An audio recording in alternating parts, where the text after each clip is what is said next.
I'm Mark Kavanaugh for Cavi Coaches, and today I'm going to coach you up on mechanical energy, work, and force.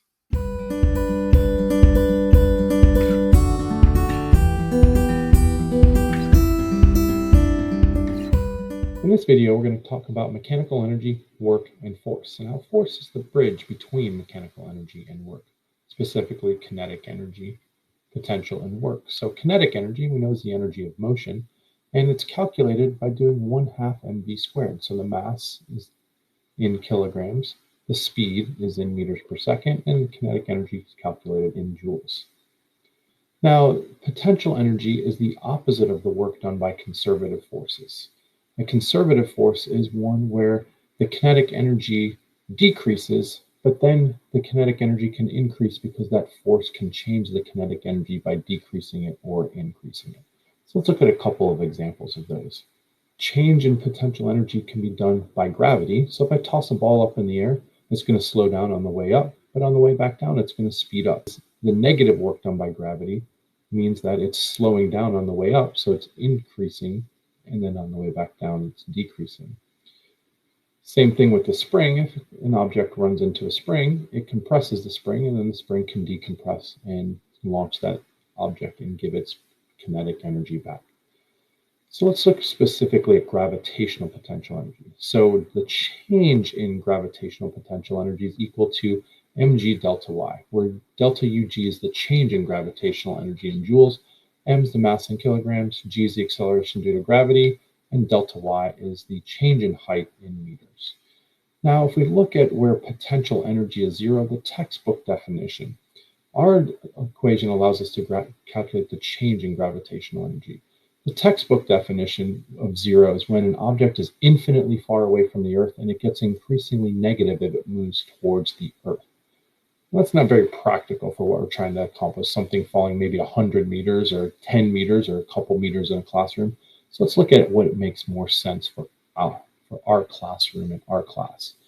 So for convenience, it's customary to assign a point where gravitational energy is zero. The lowest point of a problem is usually the best way. The bottom of a ramp, the top of a table if it doesn't go below the table, the floor, etc. And then anything above that is going to have a positive gravitational energy. So let's review spring energy. So spring energy is measured in joules. K is the spring constant, newtons per meter, and the amount of the spring is compressed as X, measured in meters.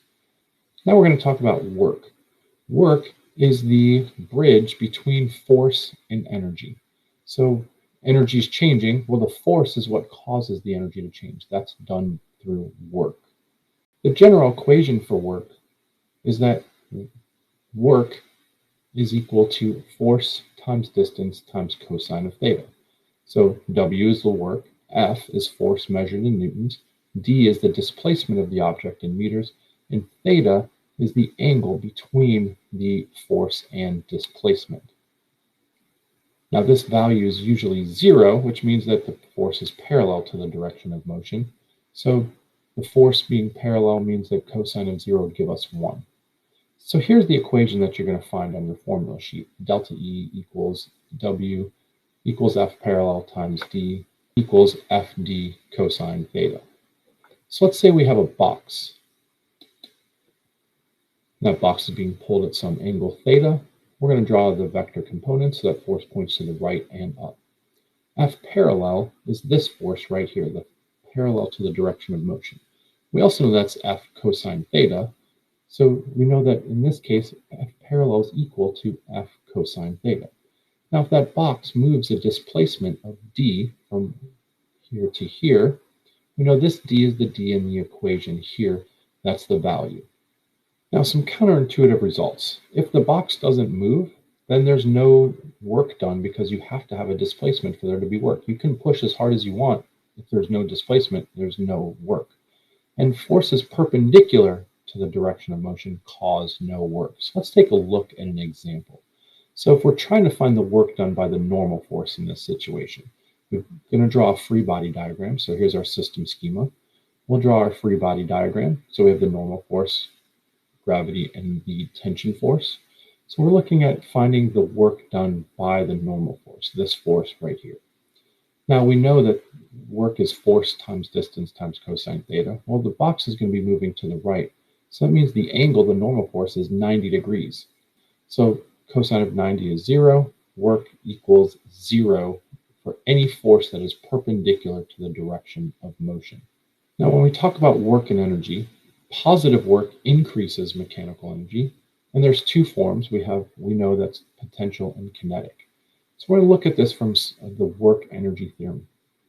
Work energy is the net work is equal to the change in kinetic energy. So if the net work by all objects applying forces is positive, that means the object is going to increase in kinetic energy. It's going to accelerate. It's going to speed up. If the net work is done by all forces is negative, then that's going to cause the kinetic energy to decrease. It's slowing down.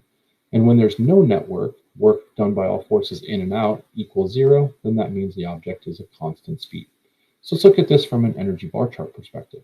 Now, usually the work-energy theorem applies to a single object that's moving, but if you have multiple objects that's moving, you put every object that's moving and every other object is outside the system. So let's look at a box.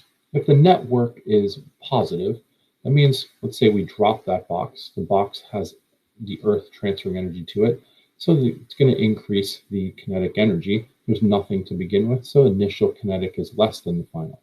If it's negative, that means it's moving to begin with, so the box is sliding across the floor. Friction's causing it to slow down, so some time later the kinetic energy is less. The final amount of kinetic energy is less than the initial amount of kinetic energy. That shows a decrease.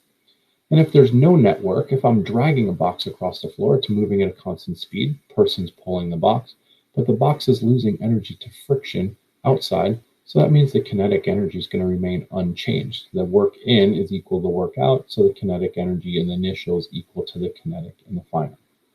When we look with graphs, we already know that the area underneath a force displacement graph from springs is work done. So when we pulled the spring, it's stretched. So we can find the area of any portion of this graph, and the area underneath that graph is going to represent the work that is done by that force. So work done, we know, causes a change in mechanical energy. We know that it relates to kinetic energy. Positive work causes an increase. Negative work, a decrease. And that applies directly to kinetic energy according to our work-energy theorem. Now, when we talk about forces, there's two types. One's conservative forces. Now, conservative forces are path independent. It means it doesn't matter how it gets there. So this would be an object sliding down a ramp or an object in free fall. If they're dropped from the same height, that means they're going to have the same amount of energy at the beginning, and they're going to get the same amount of kinetic energy at the bottom. So the path does not matter. It's independent of the way that it moves. So dropping straight down, sliding down a ramp, going down a slide that goes up and down. If there's no friction, then that means the path doesn't matter. So we're moving along a closed path. The work is 0. And the work done against conservative forces increases potential energy. The work done by them, it decreases it. Example, gravity and springs. And this shows conservation of mechanical energy from conservative forces. So non-conservative forces, this is path dependent. So this would be pushing a box across a floor. It matters if I go in a straight line or if I go in a zigzag line. The path depends on how much work is done. So the work done on a closed path is not 0. Work may be related to the change in total energy, including thermal energy. And examples are friction and drag. So the zigzag motion is going to cause the friction, the distance is going to be greater. And that's conservation of energy holds for all forces and all types of energy. This is mechanical energy, work, and how force relates the two of them. I hope this was helpful, and I hope you have a great day and an even better tomorrow. If you found this video helpful, don't forget to click the like button down below and subscribe to my channel, Cavi Coaches, and follow me on Instagram and Twitter @Cavi Coaches.